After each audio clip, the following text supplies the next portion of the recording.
Hello and welcome to Life with Shan. Today I'm going to talk a little bit about me so you can get to know more about me. You can learn about my dog who might pop in every now and then, my favorite books, what it's like running a small business or a bookish boutique if you will, and just what my life is like. So here, now that you've met me, Shannon, who also goes by Bookish Shan on Bookstagram, you can also meet Callie. This is Callie. I've had Callie since I was in middle school. I'm now 25 and Callie's almost 11, but she acts like a puppy every now and then. She still runs around for her toys every day and begs for food and treats all the time. She's your typical Labradoodle. She's blonde, and we do know some of her sisters from her litter, so we all get together every now and then and celebrate Callie's birthday, which is one of my favorite things to do during the year. Now about me, I joined Bookstagram in 2018, 2019, I don't know which year, May 2nd of one of those years. I've been on Bookstagram for about 3 years, so I guess it would be May 2019. And I just joined to talk about books. At the time, I was constantly telling my significant other the whole story I was reading just to tell him what I thought about it.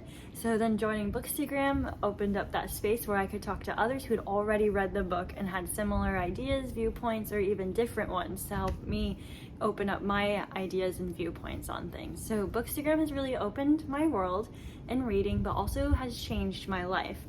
In November of 2019, I created a small business, an Etsy shop, where I sewed and sold book sleeves.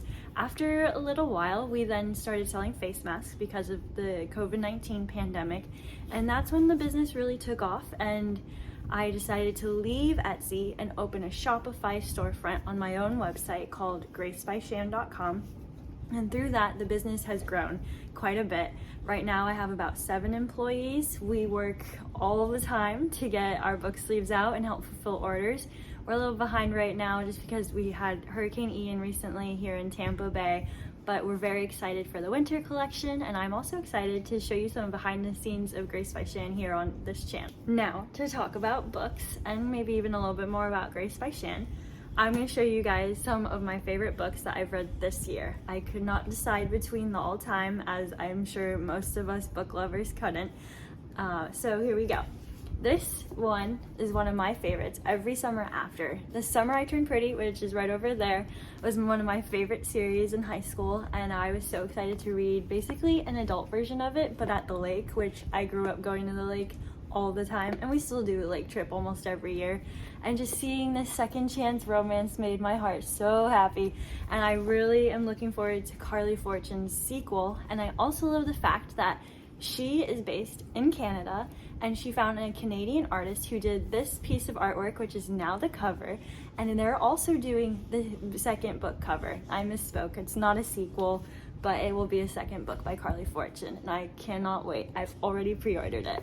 One of my other favorite reads this year was Carrie Soto is Back, which is a very popular book, especially from Taylor Jenkins Reid. She's one of the biggest book talk Bookstagrammer authors out there. And as you can tell, I tabbed a lot out of this. This is the most I've ever tabbed, and I just recently started tabbing, but I was in love with Carrie Soto is Back. I know her character is a little controversial. She's harder to like, which I think is what drew me into her in the athletic perspective of Carrie Soto. I loved her willingness to be herself, and I just love some of these quotes, and I want to read some of them, but maybe I'll save them later for people to watch who've already read it. For another favorite of mine that some of my close friends will tell you I cannot stop talking about, The Cartographers. This was a book of the month pick, as you can see, and I was not going to pick it up otherwise. It's not one of my usual reads, but The Cartographers follows a cartographer who her father randomly kicked her out of the business for some reason and kind of ruined her career as a cartographer when she worked at the New York Public Library with her dad, and she just never got over that, and her father never got back together, and their relationship was kind of over, unfortunately, due to him ending her career, and she never found out why. So then she finds out one day that her dad passed away at his desk in the New York Public Library. So she goes and she finds a map that she doesn't know why he kept it, and then the story goes from there. And I love this one so much. It's so close to my heart. I hope you'll pick up The Cartographers. If you want more details and maybe a little bit of spoilers, please feel free to message me. I am very passionate about this one. For another Life with Shan or Bookish Shan favorite, but also a very big favorite on Instagram and Book Talk, Tomorrow and Tomorrow and Tomorrow. This one, oh my goodness, it is not just a love story, but a story about friendship. There's a little bit of everything in this one. There's family, there's loss and grief, and then there's finding yourself and just falling in love with life and being passionate with your work. And there's also some Shakespeare. So I hope you'll pick up Tomorrow and Tomorrow and Tomorrow. Now for another one that my friends will tell you I can't stop talking about, and I don't know what it is about this one. I don't know if it was the characters, the names, the quirkiness, or the feminism aspect of it, but this book is also one of my favorites of 2022. Lessons in Chemistry by Bonnie Garmus. I'm so sorry if I said your name wrong, but this one takes place in the 60s. It does a flashback into the present time, and it's about a chemist who is a female, and that is unheard of at this time. And she also later on has somewhat of a family. It's a mixed family, and I don't want to spoil too much, but it's not very conventional or accepted in society, and she faces a lot of challenges, and she doesn't take negativity from anyone. She's just fearlessly herself, and I love that about her, and I hope you'll read this one. And if that's not enough to get you to read it, it's also kind of funny and quirky, and the dog is super cute.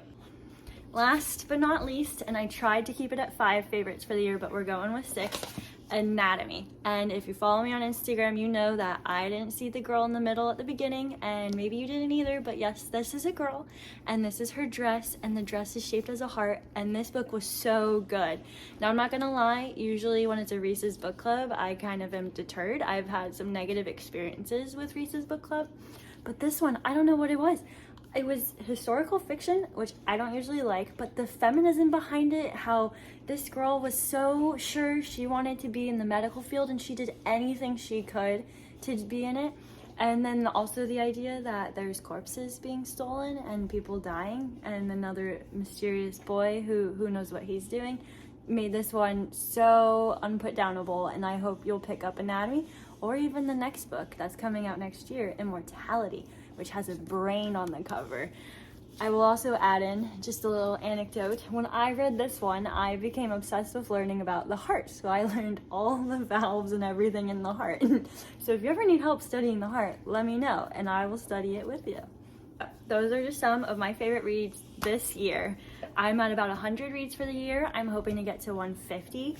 I find that having a book goal has been kind of restrictive on what books I do read. I haven't been picking up larger books. I recently bought Babel, and I'm kind of afraid to read it because I don't want to fall off on my reading goal. So I think next year I might just do a page count goal.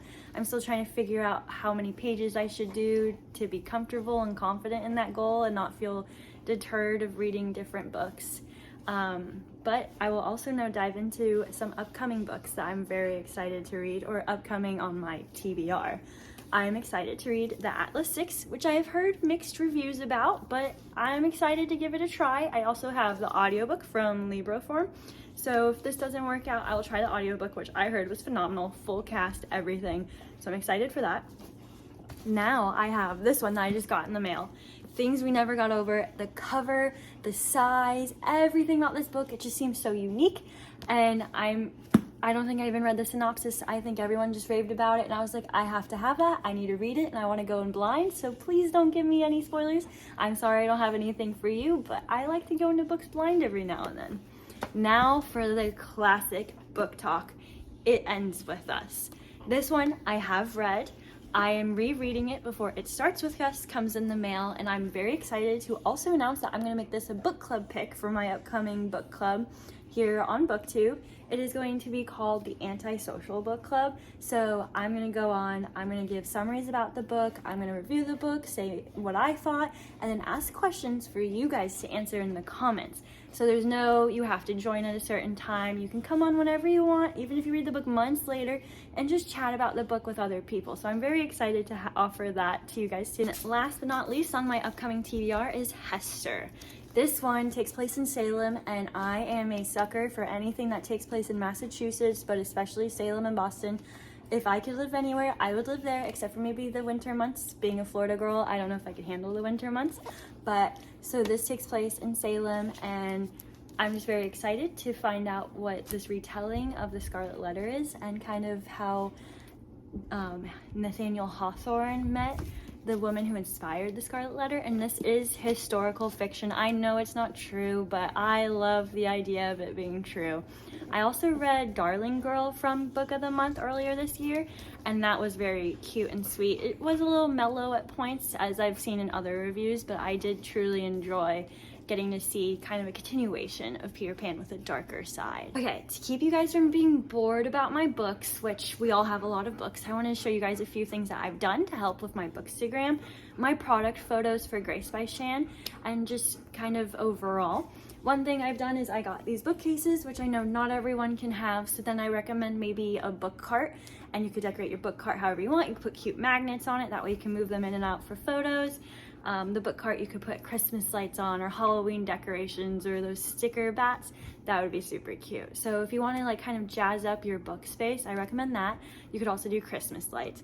And then for book photos and product photos for Grace by Shan, I got this piece of poster board, and then I had my marketing manager Riley tape different torn out pages of a thrift book that I had. This book actually is The Heart's Invisible Furies, which I have a hardcover of, and this was a paperback that I got at Goodwill.